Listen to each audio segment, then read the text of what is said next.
Bonjour à tous, bienvenue dans ce nouveau podcast consacré au film Black Phone. Alors je suis super contente de parler de ce film que j'avais adoré lors de sa sortie au cinéma. Alors on va commencer déjà par le fait qu'il y a un super scénario. Donc résumé, ça donnerait quelque chose comme ça. On a un ado de 13 ans qui est enlevé par un tueur en série et qui est séquestré dans un sous-sol insonorisé. Un téléphone inutilisable, et c'est là l'originalité, est accroché au mur. Et donc, inexplicablement, ce téléphone va pourtant commencer à sonner et le jeune va se retrouver en contact, pas avec n'importe qui, mais avec les voix des précédentes victimes de son ravisseur. Et depuis l'au-delà, en fait, ils vont partager leur expérience avec Finn, c'est le nom du jeune, pour maximiser ses chances de s'en sortir. Et malheureusement, le temps presse pour Finn. Alors franchement, j'adore ce scénario, je le trouve plein de possibilités et original et créatif. Peut-être justement parce que ce film est basé en réalité sur un livre écrit par Joe Hill en l'occurrence, et donc du même titre, c'est Black Phone ou Téléphone Noir en français. Et pour l'information, Joe Hill, ce n'est pas juste un spécialiste du fantastique, de l'épouvante, d'une manière générale. Il a une très belle carrière, il a gagné un certain nombre de prix dans ces domaines-là. Et pour l'information, c'est également le fils de Stephen King, donc comme qui dirait, les chiens ne font pas des chats. Il a vraiment eu une très belle carrière lui aussi, et même s'il est évidemment moins connu que son père qui est juste l'auteur le plus connu du monde, en tout cas celui qu'on nomme toujours comme référence dès qu'il s'agit du genre horrifique, eh bien il faut souligner qu'il a lui aussi une très belle carrière derrière lui et qu'il continue d'écrire régulièrement des livres. Alors, ce n'est pas la seule vedette qui gravite autour de ce film, puisque le réalisateur aux manettes est également aussi très connu. Donc, son nom ne vous dit peut-être rien, c'est l'américain Scott Derrickson.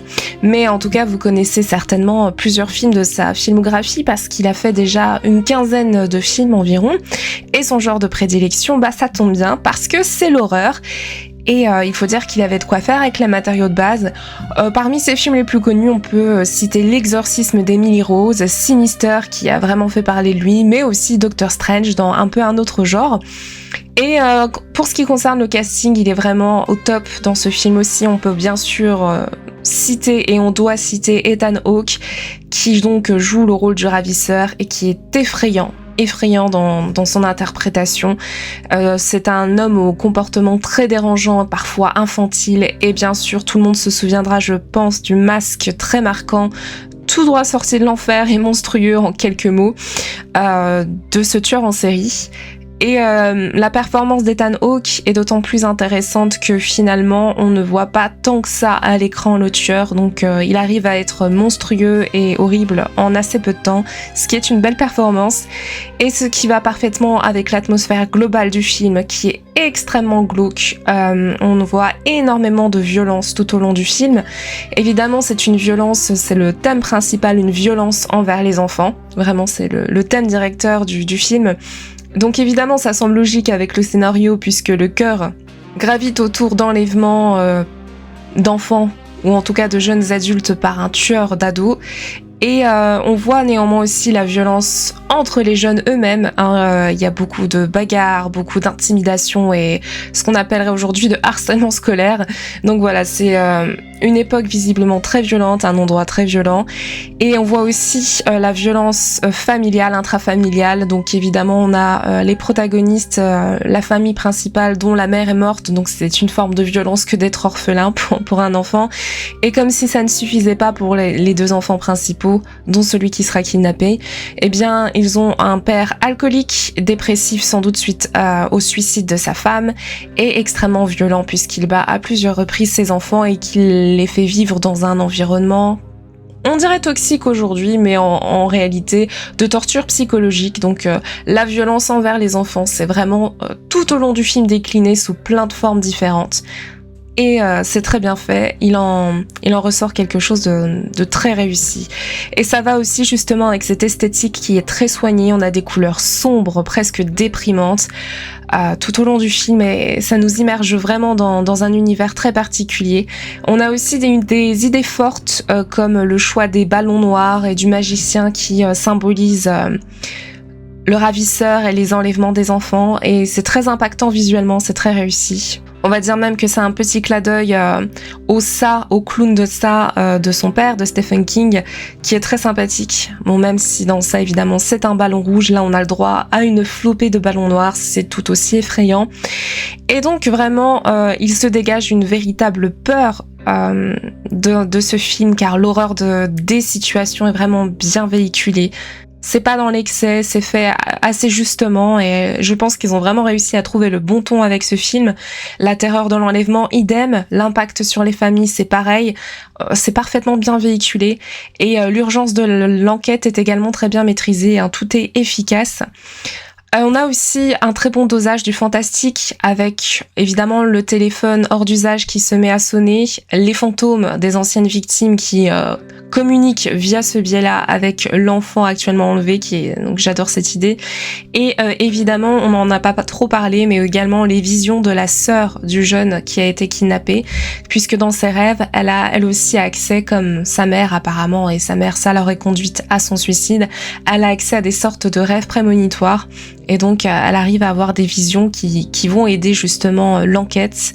Donc voilà, on a un très bon mélange et dosage des genres, en fait, genre policier avec une enquête sur un ravisseur d'enfants, du fantastique très bien dosé, et l'horreur qui est omniprésente dans ce film.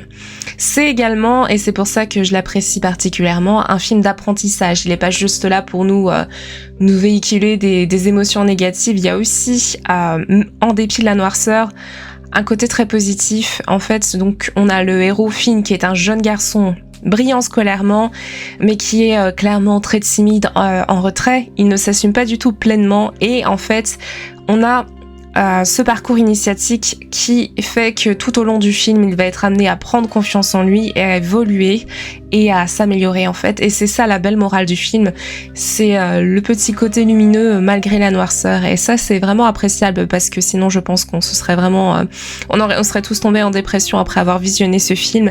Mais non, parce que c'est également un film intelligent, donc on n'a pas de jumpscare un peu facile comme on peut en voir dans certains films d'horreur. Ici, on a vraiment, et c'est ce que j'apprécie pour un film d'horreur, c'est un peu plus rare encore que pour la moyenne des films, c'est qu'on a une bonne écriture. Alors le scénario est vraiment solide, il est bien ficelé, et vous verrez qu'à la fin, tout se tient si on repart en arrière, qu'on essaye de voir les petits indices à droite à gauche. On se met à comprendre certaines répliques qui prennent un sens nouveau en fin de film, etc. Et c'est pour ça que je dis que c'est un film intelligent.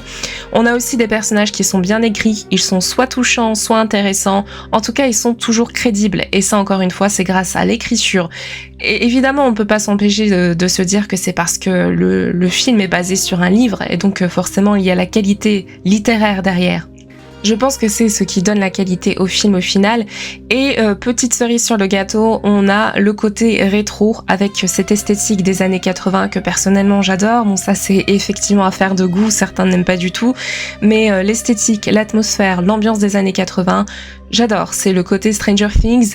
Et vraiment, c'est ce petit retour dans les années 80 qui apporte un cachet supplémentaire au film, selon moi. Et donc, pour conclure, ce film Black Phone est une franche réussite. Et personnellement, j'ai décidé de lire le livre et de découvrir cet auteur, finalement Joe Hill, qui est bien trop éclipsé par son père, à juste titre, hein, et qui a l'air d'être l'auteur idéal pour les amateurs d'horreur. Donc voilà, si cela vous intéresse, je peux aussi faire un petit retour une fois que j'aurai lu le livre dont est adapté Black Phone. En attendant, je vous dis à très vite pour une critique ciné, série, vous avez l'habitude, et surtout, portez-vous bien.